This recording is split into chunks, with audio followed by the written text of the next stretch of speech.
কবরে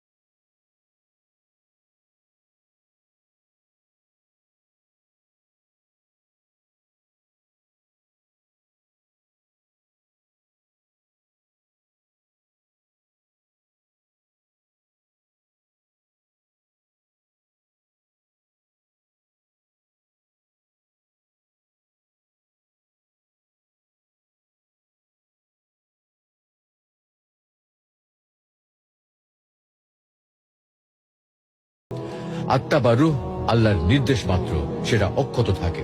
সুতরাং তারপর শাস্তির বিষয়টি পরিষ্কার। ঘুমন্ত ব্যক্তি স্বপ্নে যত আঘাত বা কষ্ট পায় সবই রুহের উপর দিয়ে হয়, দেহের উপরে নয়। তারপরে দেখা যায় মানুষ তাতে কষ্ট পায়, যন্ত্রণা ভোগ করে, কখনো ঘামে তার শরীর ভিজে যায়। তাই আত্মার শাস্তি অনুভব একটি স্বাভাবিক বোধগম্য বিষয়।